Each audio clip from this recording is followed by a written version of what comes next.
What role do you believe that storytelling, brand building, all of this is going to play in shaping this startup? How important is this going forward? I think storytelling is like one of the oldest things in human history. And so it's always mattered and it always will matter.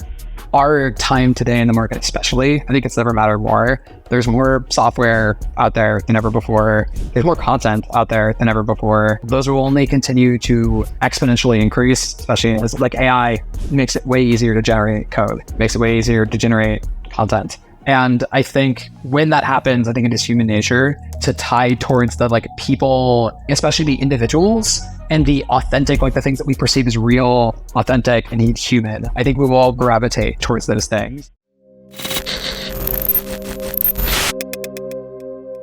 Hi, and welcome to Minimum Viable Podcast, where we go beyond the surface to explore the depths of product creation. Think of this as a masterclass in innovation, combining deep insights, perspectives, hands-on analysis, where we'll cover topics like the psychology of user behavior and the aesthetics of design and the timeless principles of storytelling. I'm your host, Elliot Popple, and the founder of General Collaboration. General Collaboration is a cross-app inbox for all of your comments from all of the tools that you use at work. So that way you'll always be focused on what needs your attention most. Without further ado, let's dive into today's episode. Hey, Andrew, thanks so much for taking time to chat today. So thinking back, you and I met while you were part of the early team at OnDeck. I was going through OnDeck myself.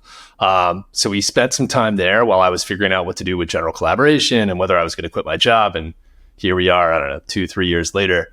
But I think what I know you best from is, if I remember right, you left OnDeck, joined Capital. You were like head of growth there or something like that. And the most known, I'm sure you did a lot of cool stuff there. The coolest thing you did, as far as I'm concerned, is you created New York Tech Week. That was like your baby, right?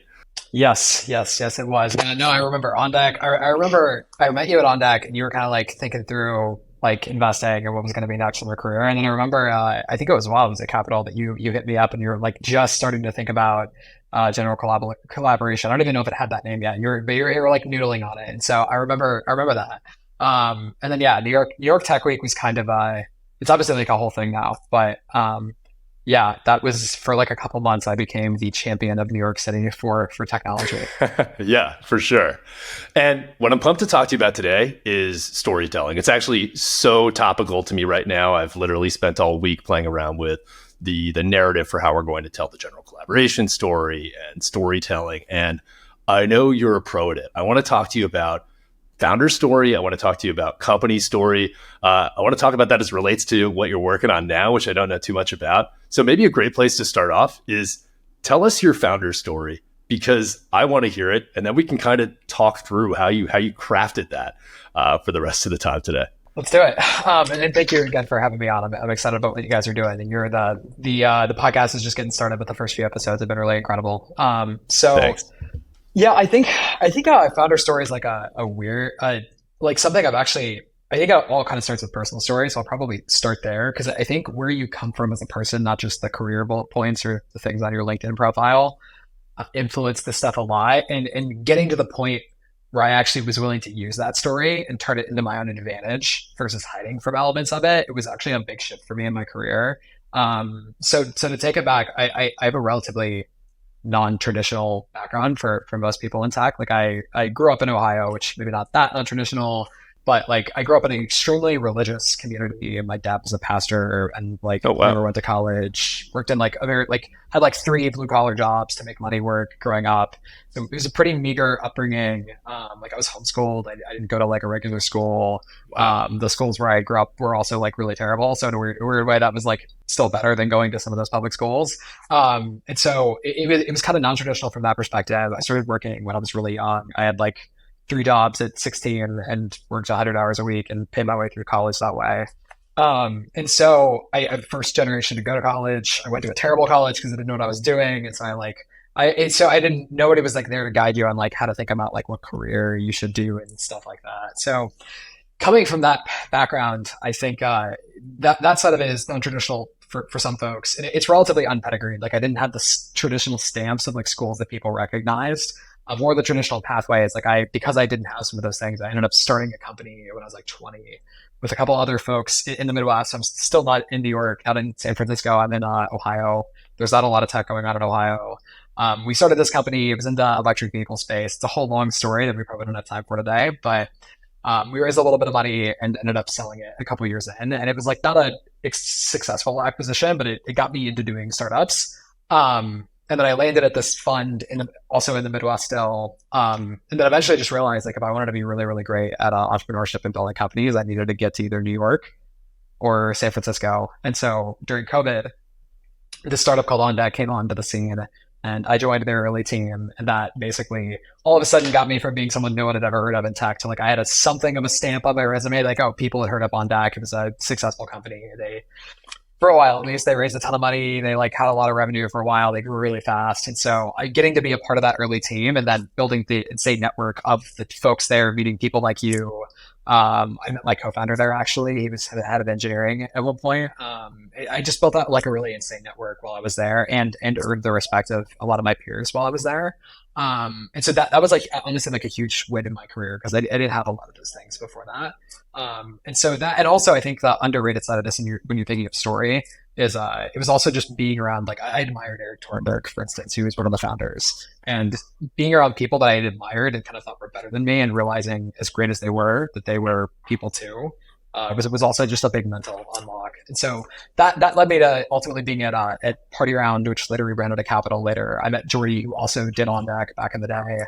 Met Jordy through that. I met Josh Harris, and they heard that I was on my way out of OnDeck. I was like leaving and thinking about starting a company, and they convinced me to, instead of starting a company, come join Party Round as head of growth.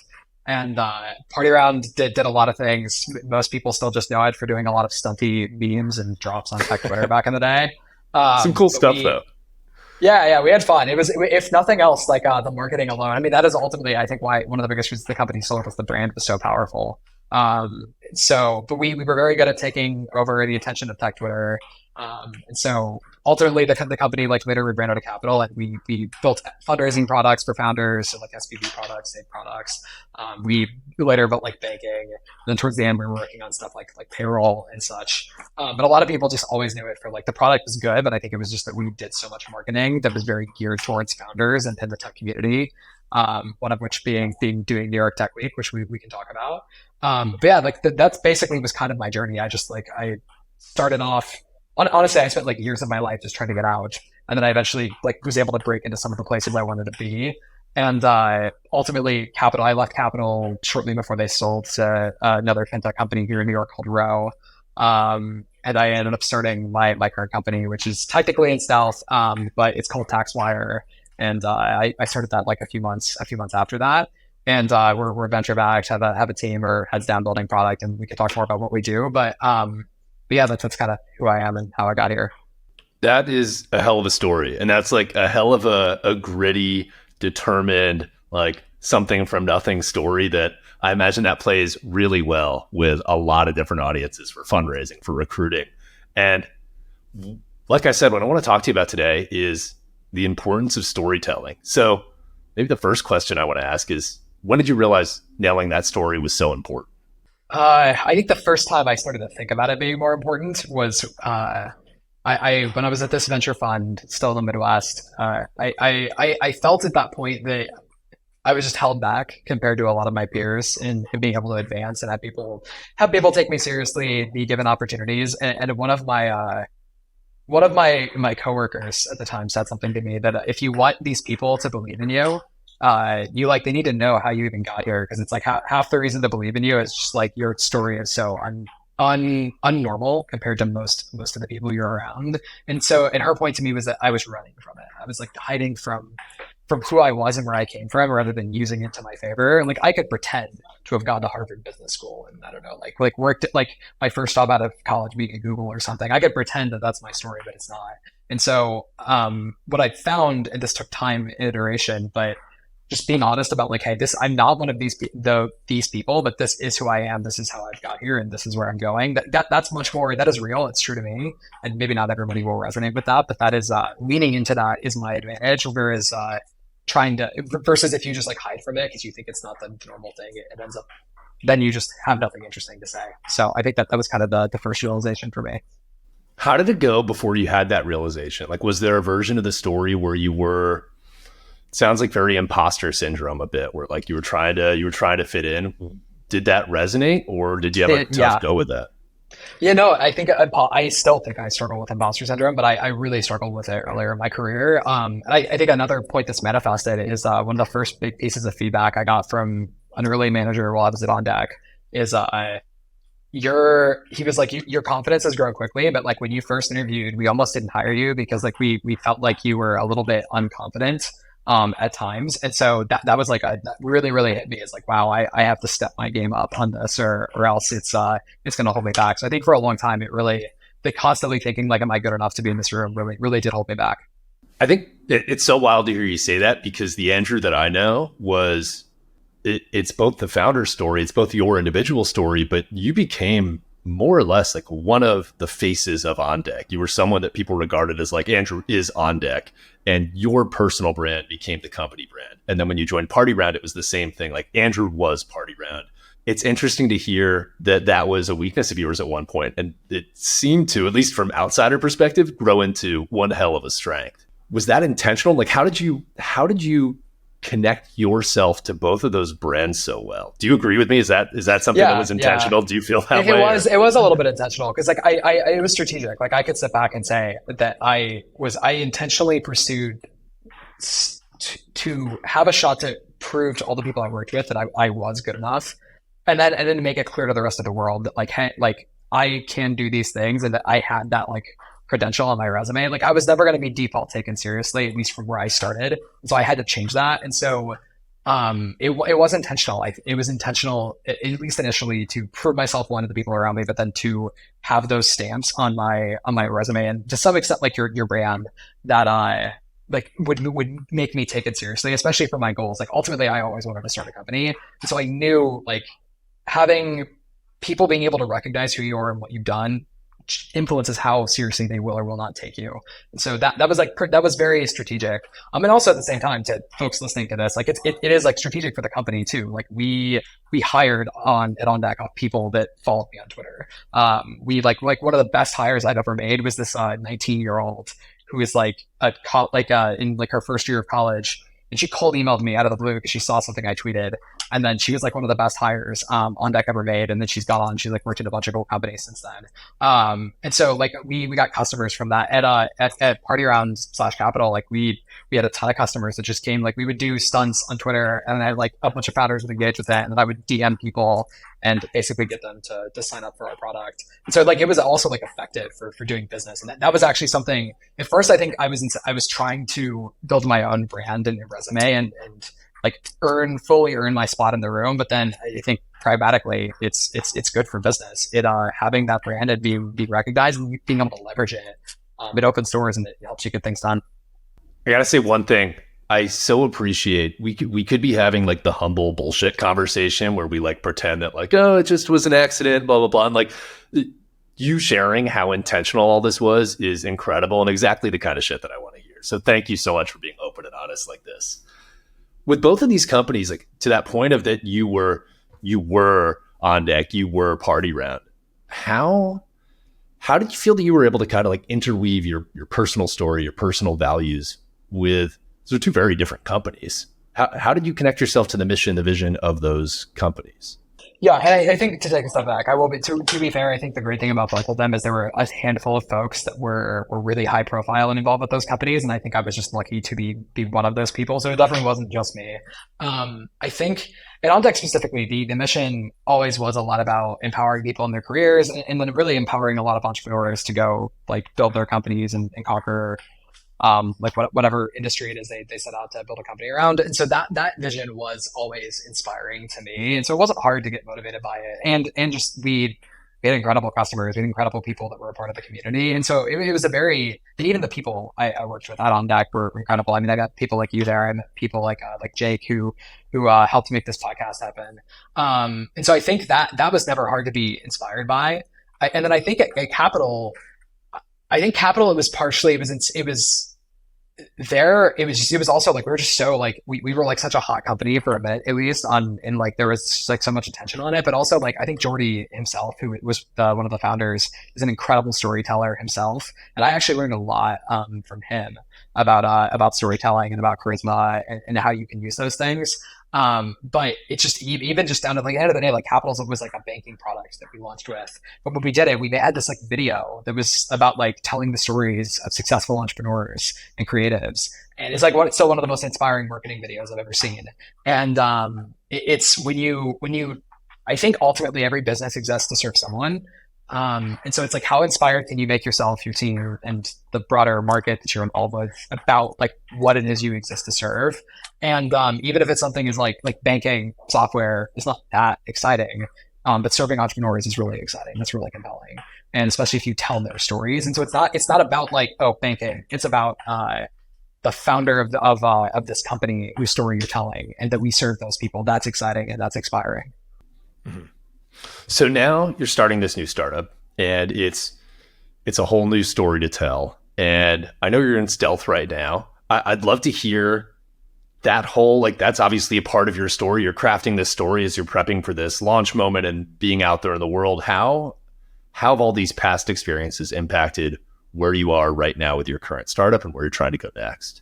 Totally. I think it's almost evolved multiple times since starting this company. So I'll narrate a little bit back and then bring it full circle. So when I got started down this path, I basically I was half searching for ideas, trying to figure out what I wanted to start, but I was also doing like a fractional finance, but CFO job for a finance company. And that's where I ended up running into a lot of the problems that my current company exists to solve.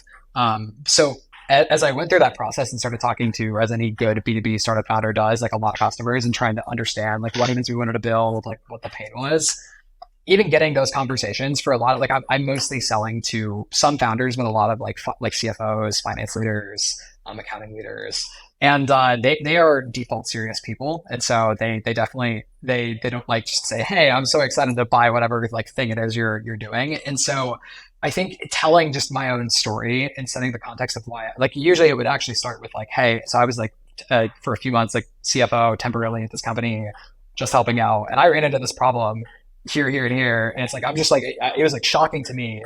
And this is my background that even led me up to that point. And I'm trying to understand if like if I'm right that like this is not right in the world, and like it should be easier, better, or whatever than this.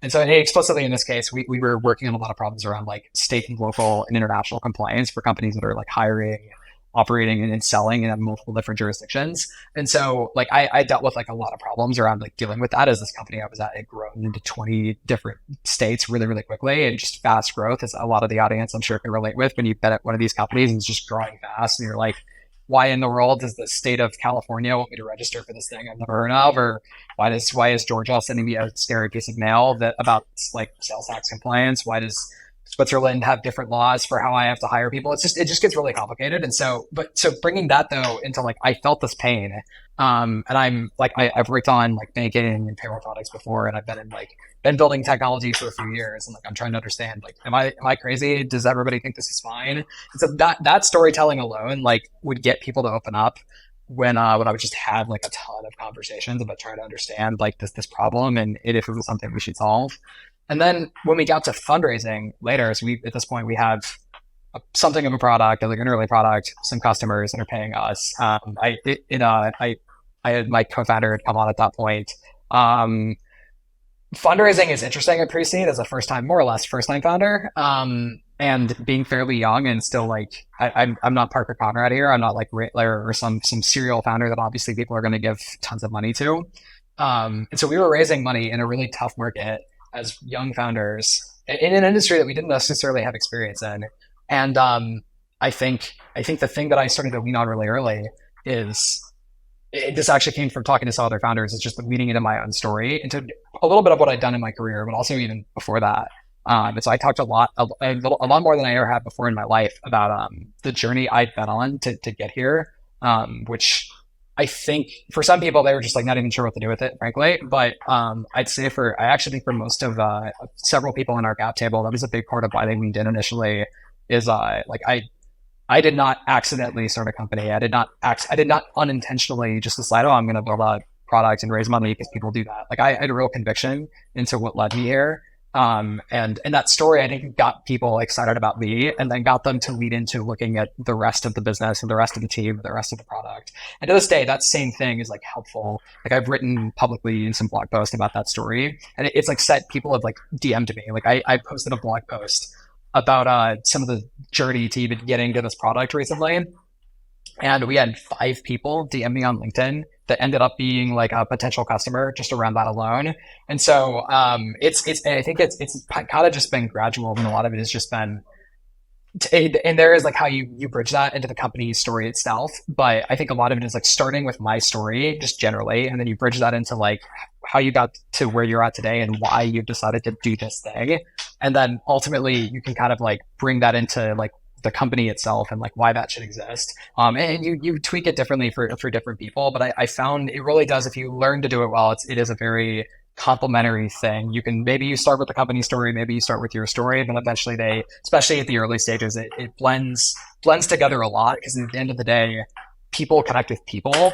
And all of these problems that companies exist, ultimately companies are collections of people that exist to serve people. And so it all comes back to people at the end of the day. And so it's just, I maybe I should have a grander point with that than I do, but I think there is no storytelling without bringing your story and the story of specific people into that conversation. What I heard too was this process of like, sounds like you were relatively user research heavy up front. Is that right? Very, very, very, very. Yeah. We talked to over 100 companies, and then probably closer to 200 actual users before we wrote a single line of code. So sounds like we had a very similar approach. Like my entire pitch to GC's initial investors was, I've gone out and talked to 150 different people that are in my target market, and here's what they've said, and yada, yada, yada. I'd love to hear from you, like, what was the process of iterating on that message? I assume, like me, like you didn't get that pitch, you didn't get that story right off the bat. So where did you start, and what was your process to get where you are now? For fundraising specifically? For fundraising, but also, I mean, it's also interconnected, right? Like the story that we tell at fundraising isn't too different from the story that we're telling to our potential users. Yeah. Actually, that's an interesting thing too. That one of our angel investors is the founder of a company called Rea, and he's his name's Siki Chen. But he has he's very big on this idea that the story is universal. It's not like you don't tell a different story to your customer, your recruits, or investors. It's like one unified story, and I think that's something I'm trying to get better at as well. So, but I think it is it is similar. I think the starting place was like feeling the pain, then talking to tons of customers, but also in our space specifically, it's like not being from tax or compliance. Like I'm not an accountant by trade. So there was a lot of learning about like, how would we even go about building this thing too, and trying to understand like what it was we were really wrestling with. And so I think by the time we got to the point of talking to investors, I actually think the pragmatic thing that we started doing is we talked to a bunch of friendlies, like angel investors that we had already, I kind of just knew people I'd worked with before that had an investor brain they could turn on and give me feedback on how the market would receive this. But they also were probably going to invest anyway because it was me, and just more likely to be helpful to us and be honest with us versus like an investor I didn't know before. And so that was where we started. I got a lot of feedback that way. And we spent a lot of time. I actually wrote a very lengthy memo. I spent a lot of time in our deck in these conversations before I actually was fundraising. And then by the time we got to the actual, like even then, like I think I spent the first week of truly officially fundraising, or the first like week or two, we took like probably 10 to 15 pitches that I hated it, but I just assumed none of these people are going to invest because it's not there yet. I'm not confident enough yet. I'm still like figuring out how this is going to resonate, because you're also you do have to tailor how you say certain things depending on what type of investor it is you're dealing with, or how much context they have on what you're doing coming into that conversation. So there was like another 10 to like there was in that whole time I had all this upfront work done with friendlies and like writing a really lengthy memo and building a really polished deck. And then even so, I'm like changing it as I go through those like first couple of weeks of conversations. And then I think it mostly stayed the same. I still iterated on it through the rest of the process, but then it was just like, okay, I think this is pretty good. And then it was just, you do, when you're literally telling it 12 times a day, it's almost like this meditative flow that you can get into where you like it. I don't even know how else to describe it, but you just like can tell the story so well, and you know all the questions people are going to ask, and you can talk about it from every which angle, and you're just entirely in flow versus always thinking about like how do I answer this? Like you've almost seen all of it, and so I think that was my experience of fundraising. It was very like it took time, but once it was there, it just all of a sudden you can hit this point where it's like it's almost like a way of breathing. You can just tell the story in almost any context. I think there's something to thinking back to my founder experiences of the more deeply you understand your users, the more true the story is, for lack of a better term. Like I remember in my very first startup, we were young and dumb and naive, and it was me like piecing together what I thought was going on in our potential user's head. And so it kind of became hard to keep straight because it was like these little, in retrospect, it was all these like little lies I had weaved together that I had to remember that like, okay, this is what I think this person does, and never really took the time to deeply understand it. Where now, it sounds like you got there a heck of a lot faster than I did, but now being so user research oriented from the front, like I know these users inside and out, and it's easier to tell the story because it's just straight up the truth. And like, you know, the users and the problems and the plight that they live with, the problems that they live with so intimately that it just kind of flows. Yeah, I love that. I'm curious if you feel this way. I think it's like, it ultimately ties into conviction. Like there's a big difference between confidence, like you're feigning confidence that this is truth, versus conviction, unless you're like a sociopath or something. Like conviction is literally like, it is truth, at least to you. Like it is, you have confidence that this thing you're saying is true. If you know the user, it's not like if an investor pushes back on you, being like, oh, they like say some hand wavy thing. They're like, no. I've like talked to, like, because you've talked to them, you understand them, so you can speak with conviction when someone disagrees with you because you've literally been closer to ground truth. I don't know if you felt that way, but like that conviction. Having that conviction was like a big difference when you do inevitably run into people disagreeing or having a different point of view than you on whatever it is you're talking about. Yeah, 1000%. Like I'll joke back at you that like I think I've read half a dozen blog posts about how if you're a founder, you probably are at least a little bit a sociopath. So that probably plays into this as well. But yeah, it's just this deep, true belief that what you're building is inevitable. And it sounds like you understand your problem so well that you truly know that. Like maybe there are a million things that can go wrong. There are a million reasons why your startup can fail. I feel the same way, where I deeply understand. I know this problem is real. I know these people have it. There's a million reasons I can still absolutely fuck this up, but we're solving a real problem, and this problem is worth solving, and it's a big problem. And it sounds like you've gotten to that level of true, just deep rooted understanding. That's awesome. That's really awesome. Yeah. And I think the last thing I'll say, and that's to your point of what you just said, is like you don't have it all figured out, but you know the problem's real. And so I think you can be honest about what you know and what you don't know, because when you're feigning confidence, you're not actually sure of any of that. So you're just like you're acting like you know it all. Whereas like when you have conviction on something, you can be so ground rooted in the truth of the problem you're solving, even though you know you haven't figured out every single answer, which I actually think increases whether you're recruiting, selling, or fundraising. Being honest about what you know and what you don't know, and like where you're at with that, actually it's counterintuitive, but it increases trust with whoever it is you're storytelling to, because they're not trying to understand like, is this guy like, what is this guy like? When you're honest about the parts of it that you're still figuring out, that it's so authentic and so rare in this role today that I think it increases tremendous amount of trust with whoever it is you're talking to. Is there anything tactically, I'm sure we both got some cool stuff we could share, anything tactically that you've done of like, this is how I've collected feedback, this is how we like write or manage or whatever, like what do you do day to day that enables you to have such conviction around your story? It's a good question. I think we talk. Honestly, talking to customers every day, it sounds so trite, but it's like literally we talk to customers pretty frequently. Me especially, being like the founder, CEO, and primary product person, really only true product person at the company. It's so because of that, like we have constant contact with them, and and every time you do that, you have to tell the story, and so to some extent. And so I think that's like part of it is, and also too, like you see where like, oh, this piece of the story is not true. So like right before this, I had an all hands conversation with our team, and something that we had like this one of our engineers made this point of like we should build this feature. It's like a reporting feature that he wanted to build, and it was based on a hypothesis that of just what he had seen and thought some customers might want. And immediately I was like all into it because I had literally just talked to a controller a week ago who had basically asked for the exact thing that he was bringing up, even though we had not synced on the separate conversations we'd had. And so like when you're just, I think it's like when you're actually talking to your customers on a consistent cadence, it's really easy to have conviction because you're constantly getting contact with the market.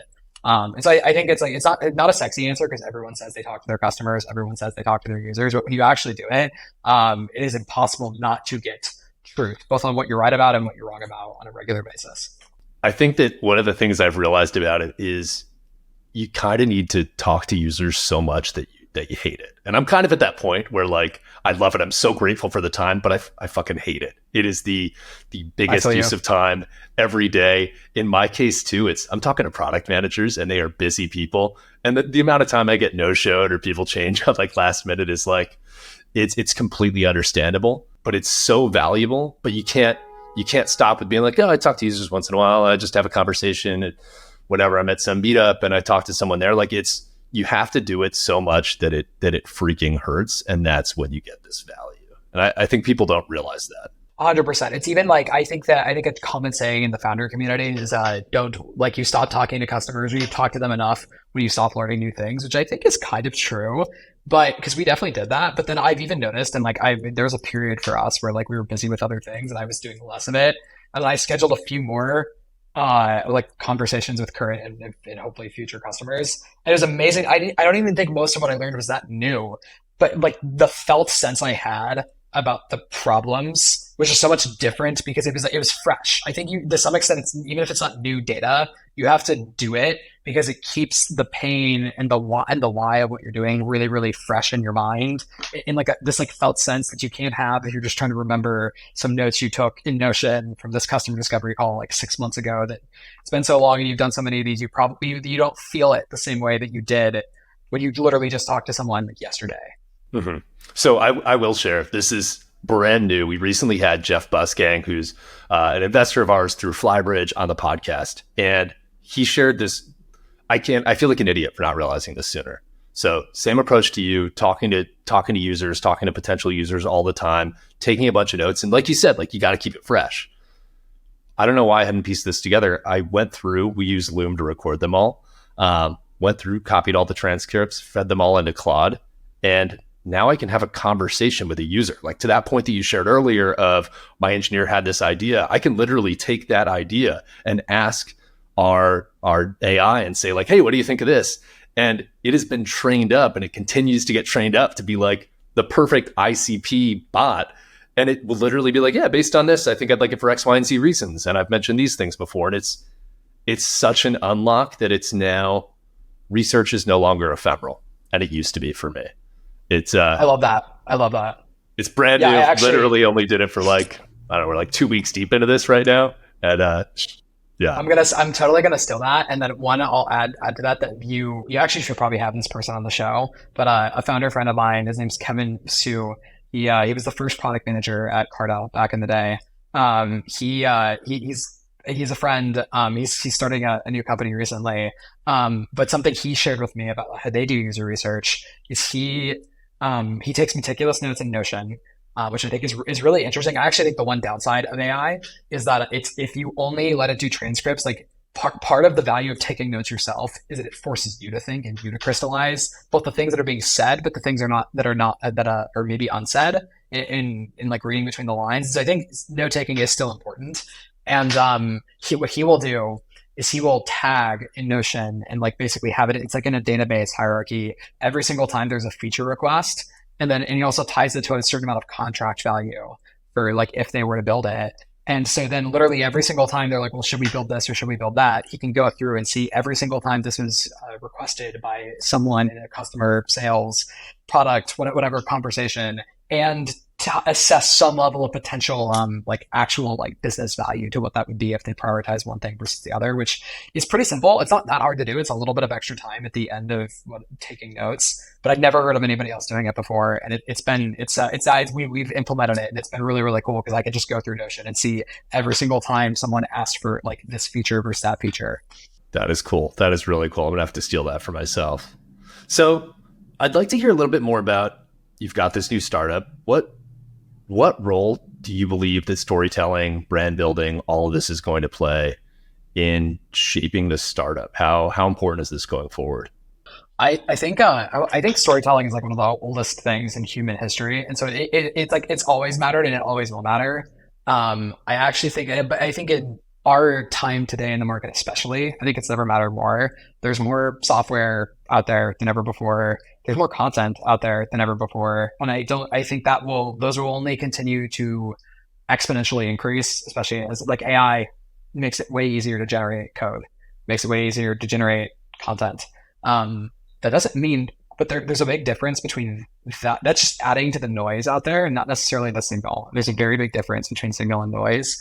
And I think when that happens, I think it is human nature to tie towards the like people, especially the individuals and the authentic, like the things that we perceive as real, authentic, and human. I think we will gravitate towards those things. And so, not to call any specific companies out, but like I already think this barely works, but like putting a link on LinkedIn and like, this is our blog post about this thing that no one cares about. And like that is like not going to cut it as content marketing. Like people are not going to connect with that. I think one is like individuals over brands themselves, I think is going to matter. I think founders building a brand through themselves and through their team, and then using that to build a company brand is the right strategy. And I think that's really important, but it extends beyond even just building founder brands, but like every B2B company, for instance, wants to do product marketing. I think product marketing matters a ton, but it's like people have to care about your product first. And so it's like, I think we're going to see a lot more companies do what you're doing with this podcast, like more storytelling, more like authentic, real conversations, and more just like getting out there and telling the story and doing things. I think I'm also really excited about just doing a ton of value if you are doing media, if you are doing content. I think you're doing a ton of stuff that is super valuable to product managers and founders that doesn't necessarily have anything to do with your product. And you're doing it at scale, and I think you're doing it partially because it's like the right thing to do, and it's probably what you would want if you were one of your customers. And if you just do that and you give away tons of value with nothing, you're not shilling your product, you're just doing it with no expectation of return, you build trust with those people. And if they ever are in the market to actually potentially buy your thing, they will know who you are, which is half the battle. Like most companies, most people, like no one knows who we are. Most of your market doesn't know who you are. And so half the battle is getting to the point there when everyone has to buy or need something like what it is you've created, that you're in the conversation. And so building a brand and telling your story and getting it out there, it's to some level of scale in a way that people are going to engage with. Because if it's too salesy, we immediately scroll away. So I think it's kind of like a wide circling range of answering your question, but I think it's never been more important. And I think we're going to see the most successful companies in the next like 5 to 10 years are going to really, really figure this out and are going to find a way to be trusted individuals, build their brands around those individuals, and a lot of the marketing and the content itself will not actually be about the product. There'll be as much, if not more, content that has nothing to do with their product, that is just more about like helping whoever their customer is, that it will be about like the thing that they actually do. It's almost like in consumer Red Bull. Red Bull does a ton of stuff that has nothing to do with energy drinks, but Red Bull is always associated with it, and it's just cool stuff. And I think it'll be similar in a lot of other different categories. It's like build something that's really, really valuable, and your name being remotely attached to it is a win. Yeah, and that makes perfect sense. Like it's going to be a hell of a lot easier for you to get people to love Andrew and for me to get people to love Elliot than it is for us to get people to, nobody loves a company.